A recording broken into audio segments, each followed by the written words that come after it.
I think life in general is uncertain for everybody, right? Obviously, for me, the last year and a half since I got the phone call in January of 2022 about the Ultimate Fighter, there was a little bit of certainty there doing the Ultimate Fighter, and then originally it was, hey, we're going to fight in September after the show. Obviously, we know how that played out. We got booked for the following June, and then the last couple of weeks, I honestly was just living in it. Obviously, press conference gets canceled. Luckily, I didn't fly over there. For anybody who wrote an article or put out misinformation that I flew over there for no reason, I was not over there. And then it was just rumors, the rumor mill, with an organization, a worldwide organization as big as the UFC. People are going to talk, people are going to speculate. And all the way up to the last, moment till I got the phone call, Conor's never pulled out of a fight. So whether it was an injury, whether it was whatever the circumstances may be, I stayed positive, I stayed training, and then got the phone call, and here I am. When you do get that phone call, do you is it hard not to think, oh my God, it's all over? Or do you think, okay, they're going to reschedule this and we are going to get it done, and that's what the UFC does? Yeah, throughout the entire process, obviously, I wasn't even really informed of what it was besides possibly an injury, right? Obviously, they're not allowed to tell me what the injury is, how severe it is. They have a duty to keep that stuff private. I didn't find out what the actual injury was until Conor posted it, and that's the way it should be. I don't want to know what is ailing on my opponents, and I don't want anybody to know what's ailing on me. But yeah, it's a tough phone call to get. Obviously, just put in 10 weeks of solid work away from my family. Just having the best camp of my life. But hey, this is how it goes, and this is what I signed up for. I signed up for an uncertain career path. I've had numerous opponents pull out. I've still to this day in 22 years of hand-to-hand combat, 16 years of fighting, I've never missed weight. I've never pulled out of a fight, and I should have pulled out of a couple fights in my past and taken losses because of it. So I'll hang my hat on that and control the uncontrollables and enjoy UFC 303 from the stands. Did you meet with the UFC last night? I did. It was with the UFC, so we're working on some things. Related to Conor or potentially unrelated to Conor? It's always related to Conor. People can talk about what my motivation is for waiting, what my motivation is for sitting out for as long as I have. Quite frankly, I needed a little bit of time off. I came in to the UFC hot and had some Fights of the Year candidates, Fight of the Year 2021. So it's always revolving around Conor. I've enjoyed this time doing things outside of the octagon and then just had a phenomenal camp. But my motivation has been, I signed my name on a dotted line back in January to do the Ultimate Fighter and then fight Conor McGregor. And I try to be a man of my word in every aspect of my life. So that's what my number one goal is here. Obviously, I want to fight Conor. And sources close to Conor, like yourself, I'm sure know that he's going to be ready in September, August. So we can make some things happen.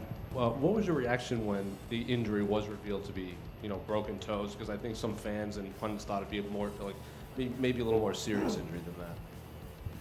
A little bit more what? Serious. Serious? Hey, have you ever had a broken pinky toe?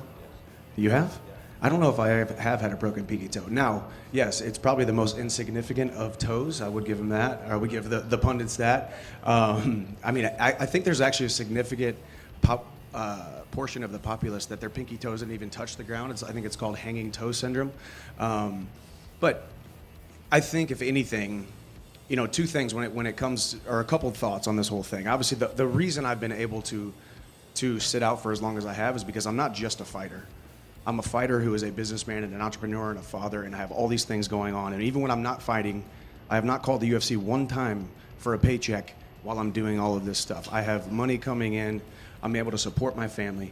And then secondly, it also is just somewhat of a feather in my cap. If Conor was lined up against a lot of other guys, he probably would have pushed through and fought. But you don't want to fight a guy like me with any kind of injuries. And he's going to come into the next fight, whenever it is, with bumps and bruises. Obviously, he was hobbling around on it and probably said, hey, man, there's no way I could fight, but I'm not fighting that guy. And we'll just figure it out as we go. And obviously, when he put out that long statement, I think the last line was Chandler or not. I guess what went through your mind there? Because like you seemed locked in for him, and all of a sudden there's that Chandler or not, I think was the big sentence that kind of fans kind of circled out. Yeah, I mean, I didn't really even think about it much. He tried to steal my tagline, though. I see what he did there with the "see you" at the top. But man, I'm not really that worried about it. I mean, Conor can't, at this point, and I've said this publicly, I'm not letting him off the hook. For a while there, yeah, of course, he would love to come back and fight somebody other than Michael Chandler with what I bring to the octagon.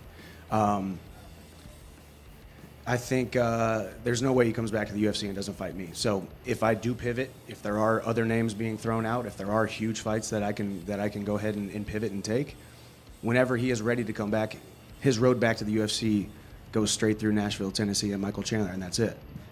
Has the UFC floated other names to you, or has it just been Conor and that's it?